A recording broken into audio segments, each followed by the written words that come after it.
Bismillahirrahmanirrahim. Assalamualaikum warahmatullahi wabarakatuh. Hai Sobat Wawasan, jumpa lagi di acara kita, segmen Ramadan Helwa, edisi Tanya Ustadz. Acara yang insya Allah bermanfaat bagi diri kita semua pada sore hari ini. Nah, adapun tema pembahasan kita pada kesempatan kali ini, kita akan membahas bagaimana relevansi puasa Ramadan di setiap masa. Nah, untuk menjawab pertanyaan seputar tema tersebut telah hadir bersama kita Ustadz Muhammad Fadlisha atau kerap disapa Ustadz Mufas ya Ustadz. Nah, sebelum kita memulai pembahasan kita, mungkin kita sapa dulu nih narasumber kita. Bagaimana kabarnya Ustadz? Alhamdulillah sehat. Baik ya. Kalau kesibukan akhir-akhir ini apa aja Ustadz? Sibuk lebih kepada mengisi waktu di Baruga saja.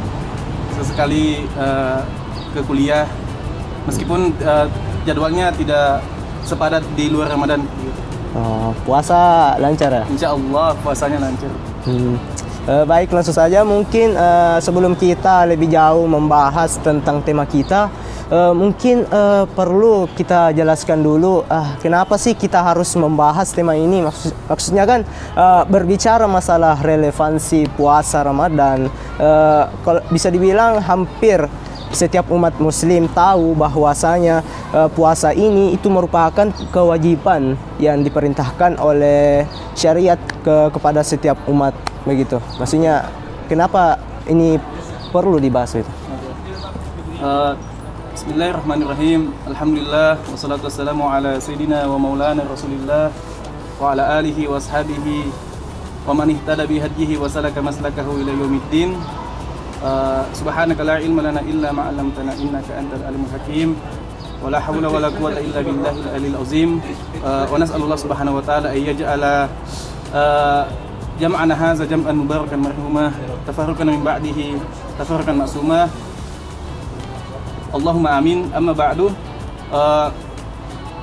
Pertama, mengenai urgensi dari tema kita pada hari ini, yaitu relevansi puasa Ramadan di setiap masa.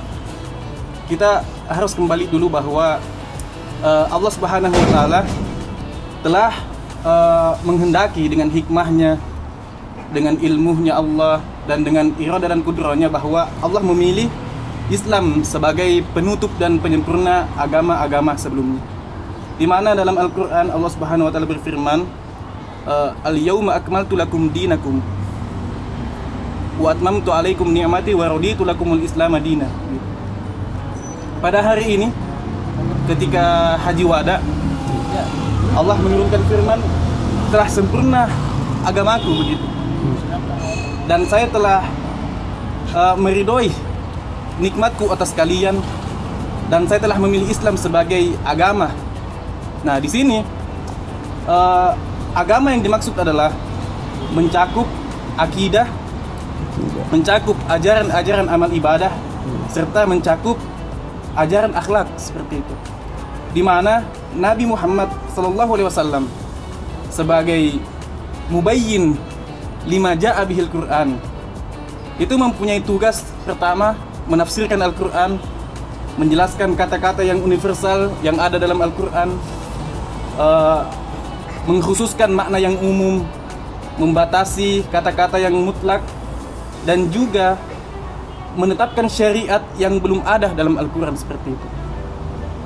Nah, dengan gabungan Al-Quran dan Sunnah ini, menurut Imam Asy-Syaikh Thahir Ibnu Ashur dalam kitab tafsir beliau, Al-Quran dan Sunnah, gabungan keduanya sudah cukup untuk menjadi pegangan umat untuk kehidupan selanjutnya.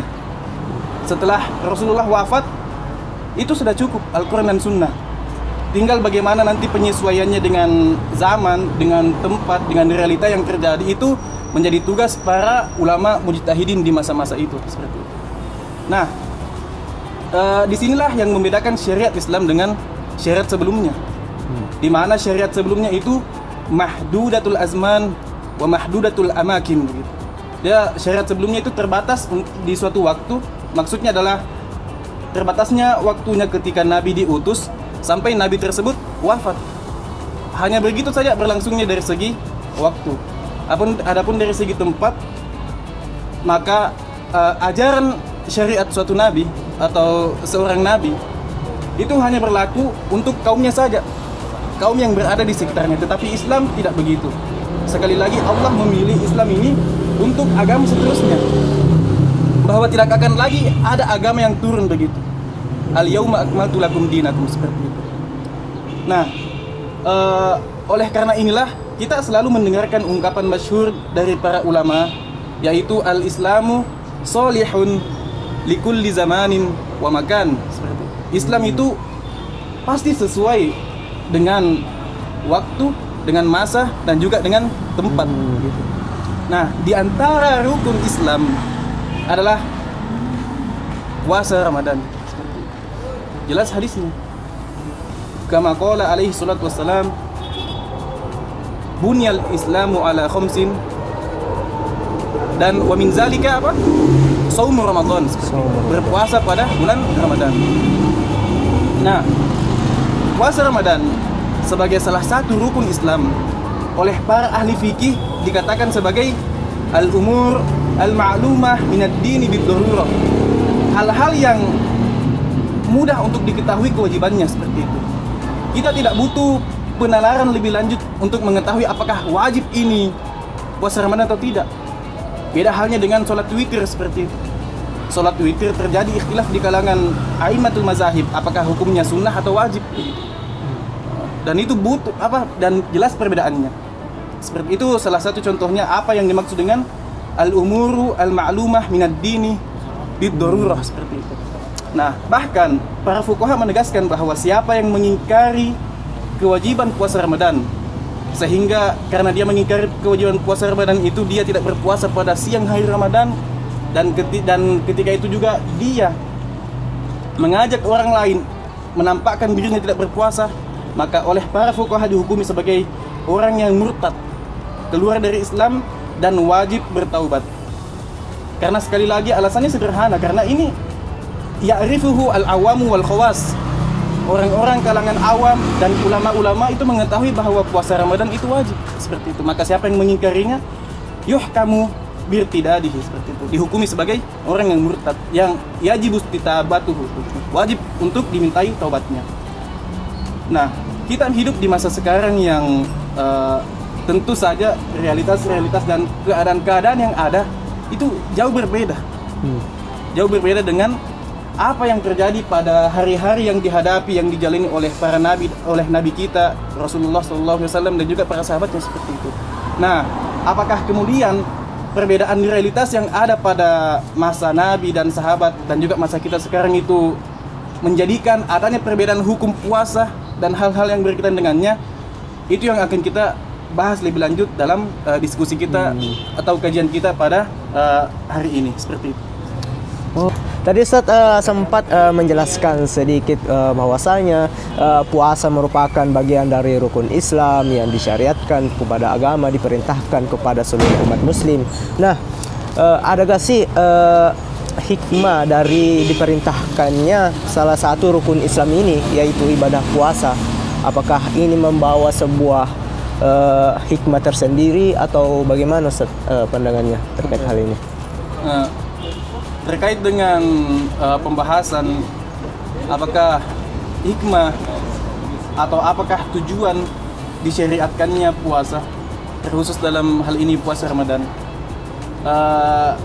Sebelum kita lebih lanjut mengkaji tentang pertanyaan ini, hal pertama yang harus kita pertegas di sini adalah bahwa Allah Subhanahu wa taala ketika mensyariatkan suatu ibadah, menetapkan suatu ajaran, itu tidak pernah kembali maslahatnya kepada Allah sendiri, seperti itu.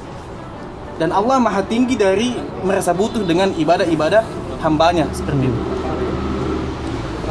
Nah, di mana Allah Subhanahu wa taala berfirman, man amila sholihan falinafsih. Siapa yang mengerjakan amal kebaikan, maka amal kebaikan itu akan kembali untuk dirinya sendiri. Waman asa'a fa'alaiha. Dan siapa yang mengerjakan keburukan, mengerjakan as-sayyi'at, maka dia sendiri yang akan menanggung derita dari perbuatannya itu.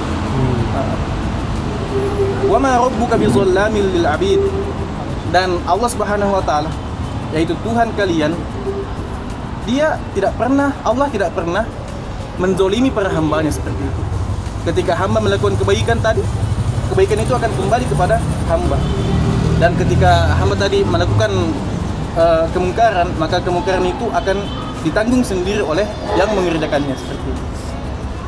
Di mana dalam salah satu sabdanya Rasulullah SAW bersabda, "Innama hiya a'malukum uhsiha lakum." Amalan-amalan yang kalian kerjakan itu akan kembali kepada kalian sendiri. Summa uwaffikum iyyaha. Dan ini hadis qudsi. Allah berfirman melalui sabda Nabi sallallahu alaihi wasallam, "Summa uwaffikum iyyaha." Dan nanti saya yang akan membalas amalan-amalan yang kalian lakukan. Faman wajada fihi khairan falyahmadillah. Maka siapa yang mendapatkan kebaikan-kebaikan dari amal ibadah yang dia kerjakan, maka tugasnya adalah falyahmadillah. Hendaklah dia memuji Allah. Karena bagaimanapun juga seseorang tidak akan bisa mengerjakan amal kebaikan kecuali dengan taufik dan hidayah dan inayah dari Allah Subhanahu wa taala. Maka hendaklah dia memuji Allah Subhanahu wa taala. Falyahmadillah. Wa man wajada ghairu zalik. Tapi siapa yang tidak mendapati kebaikan-kebaikan dari amal ibadah yang dia lakukan, fala yalumanna illa nafsah. Maka dia tidak boleh mencelah kecuali dirinya sendiri, karena dia yang melakukan seperti itu. Nah, melalui ayat dan hadis ini kita memahami bahwa sekali lagi amalan-amalan yang kita lakukan, kemaslahatan-kemaslahatan yang ada di dalamnya itu kembali kepada hamba itu sendiri dan tidak pernah kembali kepada Allah. Seperti itu. Allah tidak pernah mengambil manfaat dari ibadah-ibadah yang kita lakukan. Dan juga kesalahan-kesalahan yang kita lakukan, maka sebagai yang melakukannya kita siap untuk bertanggung jawab atas apa yang kita lakukan seperti itu. Nah, oleh karena ayat dan hadis inilah Imam Ibrahim An-Nakhai, salah satu pembesar tabi'in, berkata, "Inna ahkamallahi subhanahu wa ta'ala laha ghayat wa masalih tarji'u ilaina." Hukum-hukum yang Allah tetapkan untuk dijalankan oleh manusia itu memiliki ghayat, memiliki tujuan, wa masalih, dan ada kemaslahatan di dalamnya. Yang mana kemaslahatan itu akan kembali kepada ilaina, kembali kepada kita, bukan kembali kepada Allah seperti itu. Nah, bagaimana dengan puasa Ramadan? Puasa Ramadan disyariatkan pada tahun kedua Hijriyah dengan firman Allah Subhanahu wa taala, "Ya ayyuhalladzina amanu kutiba 'alaikumus syiyamu kama kutiba 'alal ladzina min qablikum la'allakum tattaqun." Dan ayat ini jelas bahwa hikmah disyariatkannya puasa Ramadan itu adalah dalam rangka meningkatkan kualitas ketakwaan kita. Nah, ketakwaan bisa dibangun dengan ibadah apapun seperti itu. Seseorang bisa meningkatkan kualitas ibadahnya, kualitas ketakwaannya dengan meningkatkan kualitas ibadahnya seperti itu. Maka Allah Subhanahu wa taala menghadirkan Ramadan kepada kita semua dalam rangka supaya Ramadan ini bisa meningkatkan kualitas ketakwaan kita seperti itu. Maka siapa yang berpuasa tetapi tidak menghadirkan rasa takwa di situ dalam puasanya, maka la siyamalah seperti itu. Tidak ada puasa baginya. Seakan-akan dia tidak mendapatkan makosid dari puasa itu sendiri.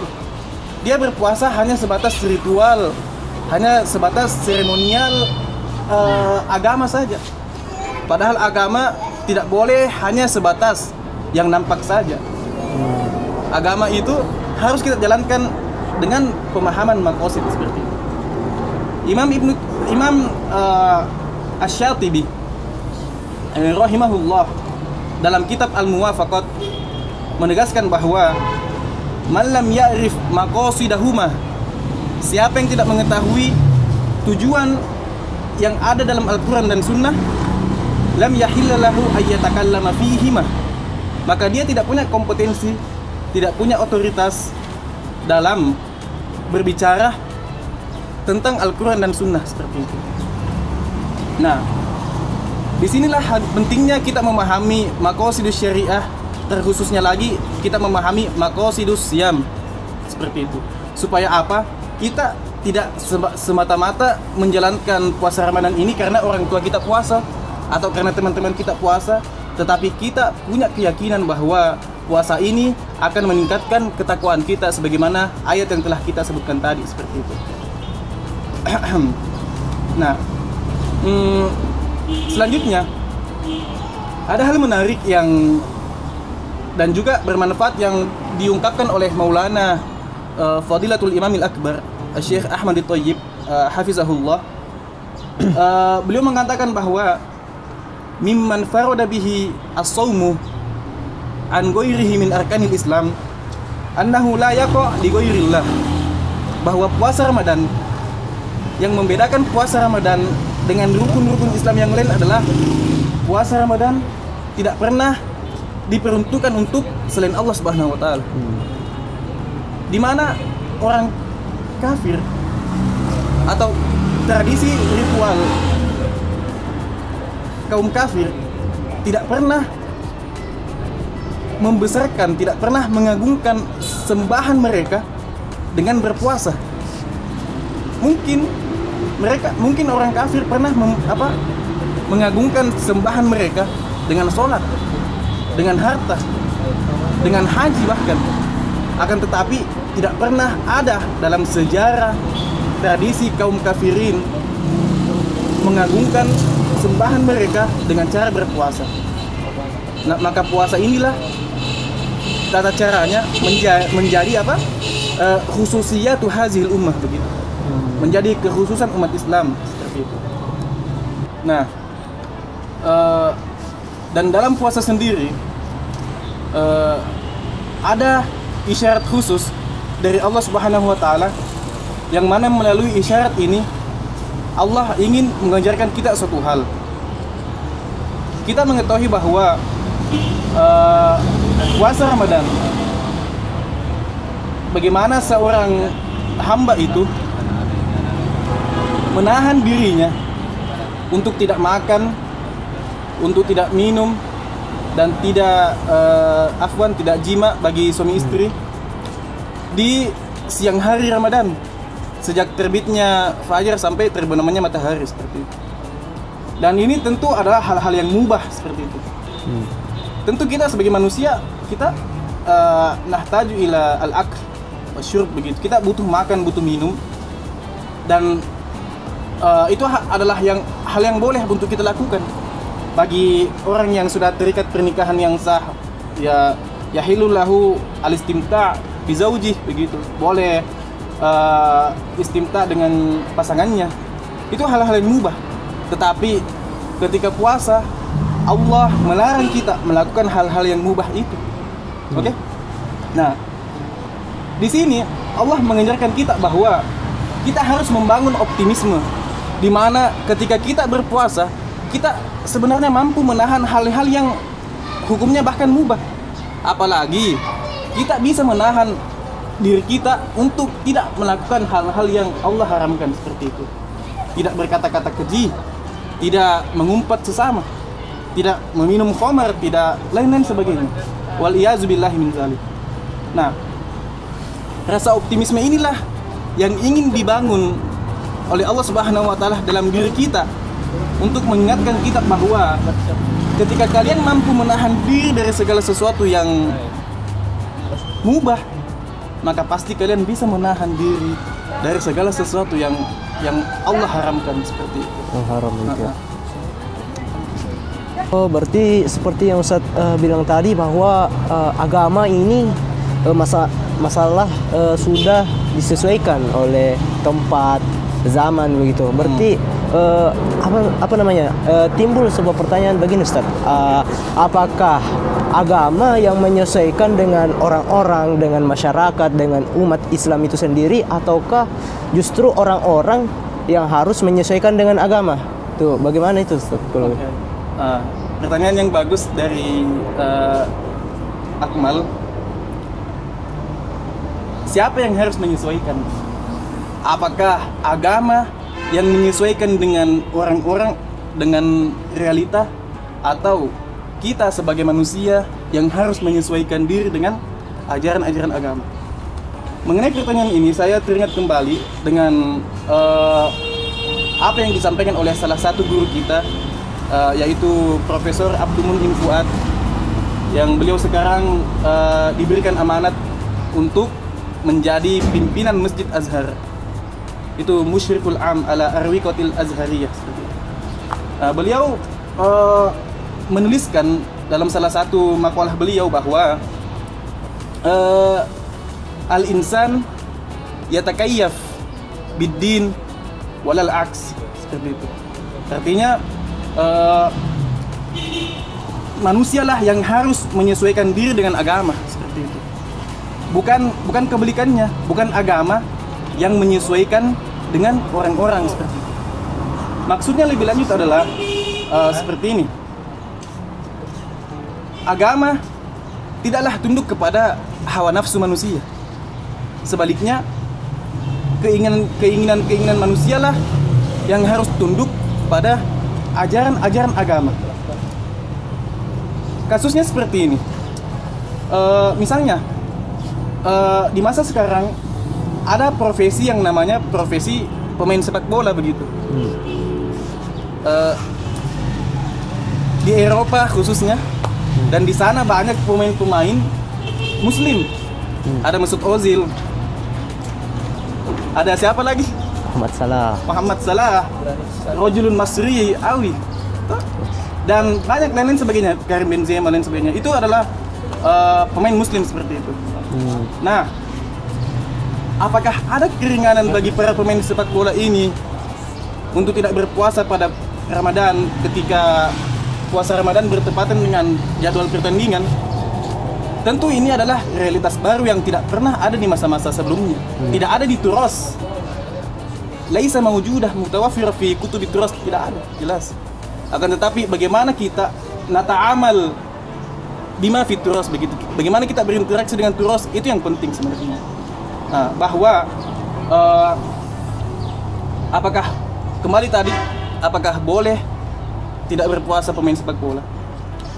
Tentu tidak. Kenapa? Karena sekali lagi yang harus menyesuaikan adalah kita sebagai manusia kepada ajaran yang agama yang sudah muhkamat, yang sudah pasti, yang sudah jelas, yaitu kewajiban puasa Ramadan.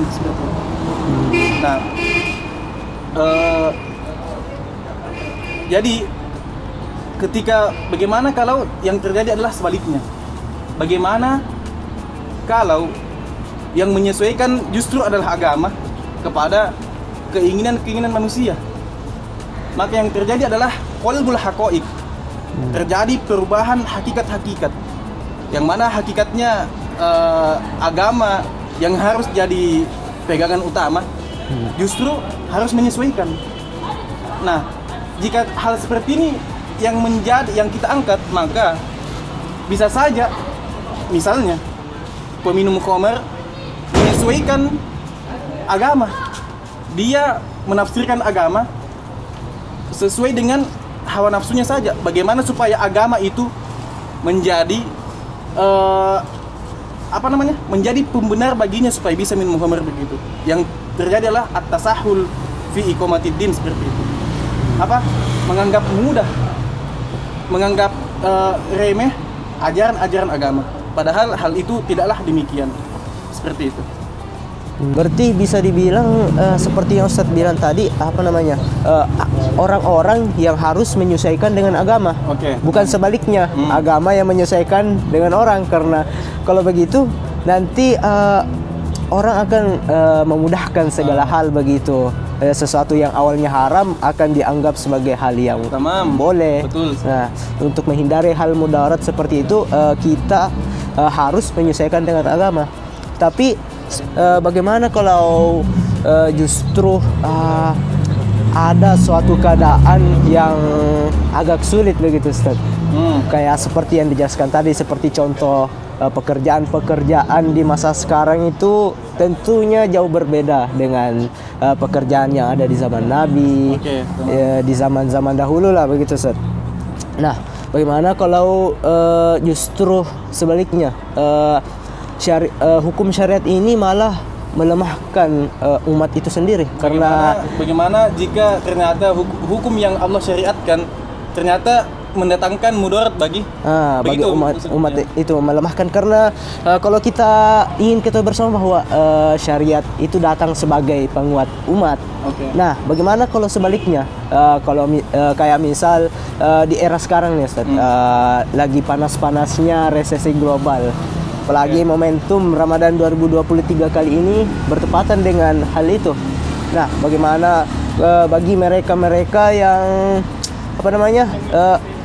tingkat ekonominya bisa dibilang tidak mencukupi lah untuk menyangga kehidupan sehari-hari mereka. Dan kalau kita bawa lagi ke ranah yang lebih luas seperti negara yang tingkat perekonomiannya masih dalam tahap berkembang. Nah, bagaimana sih kacamata syariat melihat mereka-mereka ini dalam kewajiban berpuasa? Apakah ada keringanan atau tetap tidak ada seperti yang Ustadz jelaskan tadi?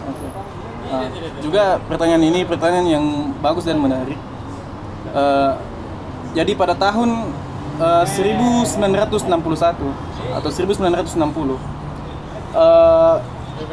Presiden Tunisia ketika itu, Presiden Tunis, Rais Al-Habib Bourguiba, itu pernah menyeru warga negara Tunis untuk tidak menjalankan kewajiban puasa Ramadan. Jadi beliau, Presiden Bourguiba ini, mau membatalkan kewajiban puasa Ramadan. Bourguiba mengklaim bahwa ketika para pekerja berpuasa pada siang hari Ramadan, maka itu akan melemahkan aktivitas pekerja dan akan melemahkan tingkat perekonomian suatu bangsa. Apalagi di masa sekarang, kebanyakan negara-negara dan bangsa-bangsa Islam itu adalah umat yang dalam negara berkembang begitu. Dan mereka harus mengeluarkan bangsa dan negara mereka dari umat yang butuh kepada umat yang maju, menuju umat yang maju seperti itu. Minal ihtiyaj ila at-taqaddum seperti itu.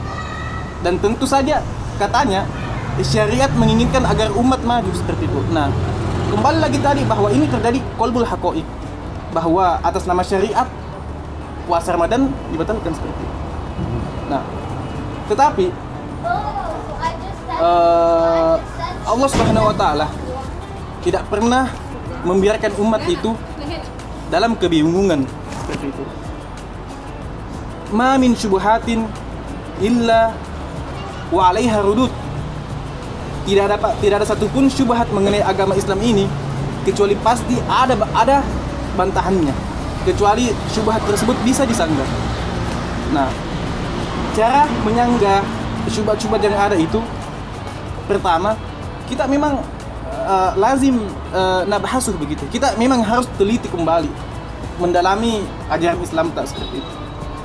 Atau cara paling mudah ya kita rujuk ilah al-ulama begitu. Karena para ulama adalah pewaris para nabi, mewarisi keilmuan para nabi seperti itu. Nah, mengenai dengan pentingnya ulama ini, ketika Presiden Bourguiba tadi, Presiden Tunisia ketika itu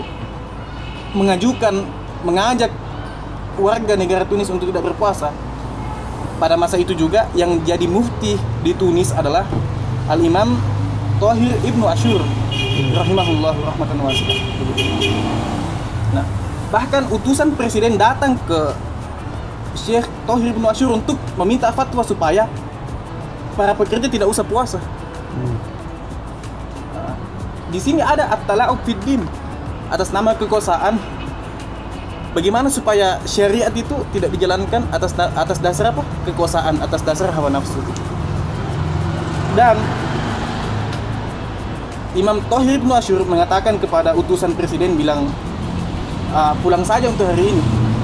Besok saya akan sampaikan di televisi. Begitu.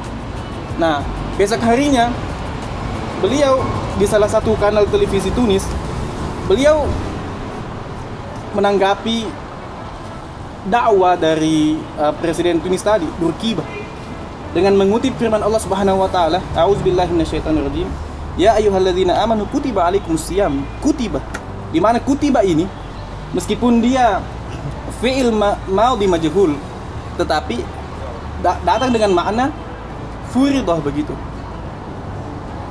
Allah yang mewajibkan kalian berpuasa. Faradallahu alaikum as-siyam, seperti itu. Dan ini jelas ya'rifuhu al-awam wal khawas. Umat awam atau para ulama tahu bahwa jelas ayatnya ini menunjukkan kewajiban puasa. Dan ayat ini masuk dalam kategori muhkamat. Ayat-ayat yang tidak menerima interpretasi, tidak menerima ijtihad lagi. Selesai ini ayat, tidak butuh. Dia bukan ayat yang mutasyabihat, yang menerima ta'wil, tidak. Kama kutiba 'alal ladzina min qablikum la'allakum tattaqun. Nah, setelah Imam Thohir Ibnu Asyur mengutip ayat tersebut, beliau menutup kalamnya dengan mengucapkan kata-kata yang masyhur, Shadaqallah wa kadzaba ar-Rais Bourguiba. Maha benar Allah dengan segala firman-Nya, dan apa yang diklaim oleh Presiden Bourguiba itu adalah kebohongan. Seperti itu. Maka setelah Imam Thohir Ibnu Asyur menyampaikan bantahannya kepada Presiden Bourguiba, Presiden Bourguiba langsung menarik klaimnya. Seperti itu. Akan tetapi setelah itu juga Masjid Az-Zaituniyah ditutup. Di mana Masjid Az-Zaitunah itu adalah ini saudaranya Al-Azhar, seperti itu. Dan ketika itu masjid ditutup. Nah, apakah masyaqqah, apakah kesulitan yang dihadapi oleh para pekerja industri pada hari ini, yang dihadapi oleh para pemain sepak bola di Eropa, di Amerika pada masa ini, itu betul-betul masyaqqah? Nah, kita bisa merujuk kembali kepada historis umat Islam, di mana para sahabat itu perang Badar ketika Ramadan. Jika saudara Akmal dikasih pilihan, mau perang atau main bola di Ramadan? Main bola. Main bola. Siapa yang mau perang? Kalau kita umat sekarang kalau ditanya pilih apa? Main bola. Main bola dong, gitu. Apalagi di Eropa, jelas. Para sahabat itu ketika Ramadan, dan Nabi tentunya, Nabi sebagai panglimanya, mereka berperang begitu. Radhiyallahu anhum ajma'in. Oke? Dan masyaqqah apa lagi yang lebih tinggi daripada berperang di saat puasa? Saya kira jelas itu. Makanya dalam usul fikih, masyaqqah bukanlah ilat seseorang untuk tidak berpuasa. Tidak boleh atas dasar saya lelah, maka saya punya uzur syar'i, tidak, bukan. Itu bukan uzur syar'i. Karena masyaqqah itu adalah sesuatu yang tidak nampak, atau bahasa usul fikihnya dia ghairu mundhabit. Sesuatu yang tidak bisa diukur, tidak punya standarisasi. Maka karena masyaqqah itu adalah sesuatu yang tidak bisa diukur, tidak ada standarisasinya, maka Allah Subhanahu wa taala menjadikan hal lain yang menjadi ilat seseorang boleh tidak berpuasa. Misalnya safar, ketika seseorang bepergian, dan ketika seseorang sakit, itu boleh untuk tidak berpuasa. Sebagaimana ayatnya jelas, faman kana minkum maridun aw ala safarin fa'iddatun min ayyamin ukhra. Siapa yang sedang dalam perjalanan yang jauh ya, bukan perjalanan sampai bawa obat saja, bukan. Jelas sih. Atau yang sakit begitu, karena sakit, karena safar itu bisa diukur. Misalnya lebih dari 80 km perjalanannya boleh tidak berpuasa. Sakit yang ketika sakit nanti akan membahayakan dirinya ketika dia berpuasa sementara sakit, boleh tidak berpuasa. Lain sebagainya. Tentu hal ini butuh kajian lebih lanjut begitu. Tapi begitulah pendekatannya kira-kira mengenai puasa Ramadan itu, dia relevan di setiap masa. Kan relevan terus ya? Iya, begitu. Tidak ada, maksudnya mungkin profesi saja yang berbeda. Cuma apa yang ada dalam profesi itu ya hakikatnya sama. Sama-sama ada kesulitan begitu, dan kesulitan itu bisa dihadapi. Bisa dilawan begitu. Oh, berarti kalau kita berbicara masalah relevansi akan relevan terus ya? Oke. Begitu. Berarti apa namanya? Apapun pekerjaannya, apapun profesinya, karena juga kalau mau dibandingkan dengan zaman sahabat dulu, mereka berperang pada keadaan perang, dalam puasa, dalam keadaan berpuasa, tapi apa namanya? Kalau kita tadi membahas masalah syariat datang sebagai penguat, saya juga ada pertanyaan menarik, Ustaz. Apa tuh? Kalau syariat di sisi lain juga syariat datang sebagai penebar kasih sayang. Itu betul ya, Ustaz? Syariat datang sebagai penebar kasih sayang. Betul. Kalau tadi kan kita bahas datang sebagai penguat. Nah, saya punya pertanyaan terkait syariat datang sebagai penebar kasih sayang. Nah, di siang hari hubungan suami istri, hubungan kasih sayang antara suami istri itu dibatasi, Ustaz. Nah, di kepala saya agak sedikit kontradiksi dengan pernyataan bahwa syariat datang sebagai penebar kasih sayang, karena waktu puasa justru syariat membatasi kasih sayang terkhusus pada suami istri yang notabene sudah halal begitu, Ustaz.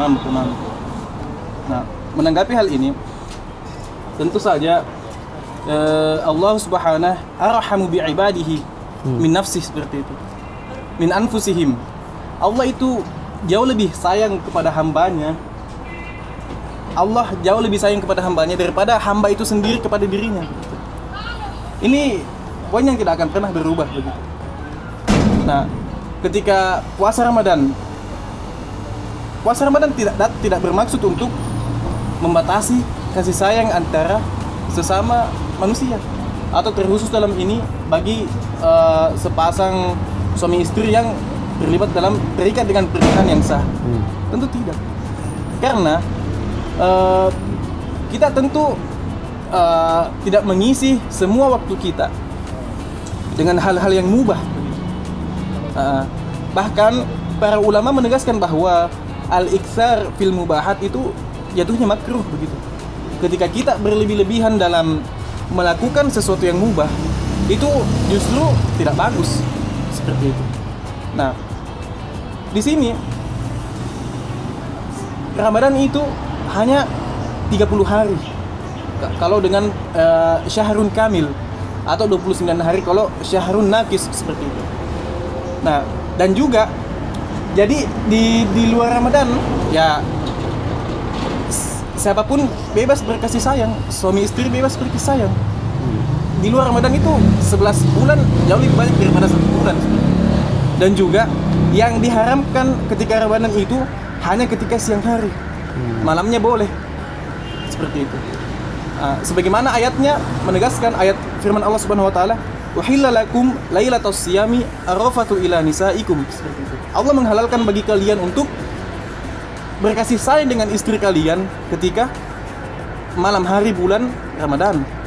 Seperti itu. Jadi di sini tidak ada maksud dari Allah Subhanahu wa taala untuk membatasi kasih sayang, atau lebihnya lagi tidak ada di sini maksud untuk kontradiksi antara kasih sayangnya Allah dengan pembatasan yang Allah lakukan yang Allah syariatkan di mana? Di bulan Ramadan, seperti itu. Tidak ada ya yang kontradiksi antara syariat datang sebagai penebar kasih sayang, karena Allah sendiri lebih tahu, lebih menebarkan kasih sayangnya kepada umatnya, begitu. Iya. mungkin pertanyaan-pertanyaan kita cukupkan sampai sini saja. Dan intisari yang bisa kita tarik dari pembahasan kita kali ini adalah puasa Ramadan ini akan terus relevan dan jelas relevannya di setiap masa. Dan syariat sendiri seperti yang dikatakan di awal tadi bahwasanya syariat akan terus sesuai dengan waktu, dengan zaman dan tempat. Nah, tinggal kita sendiri nih sebagai umat Islam yang menyesuaikan dengan syariat, bukan malah sebaliknya, begitu Ustaz.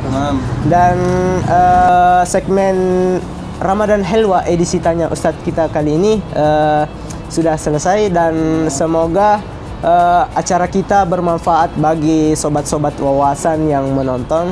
Dan tak lupa juga kita mengucapkan terima kasih kepada Ustadz Mufaz yang telah menyempatkan waktunya untuk hadir pada kesempatan kali ini.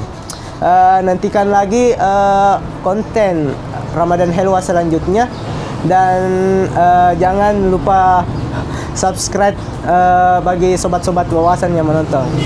Sekian dari saya. Saya Akmal Sulaiman selaku host pada segmen kali ini.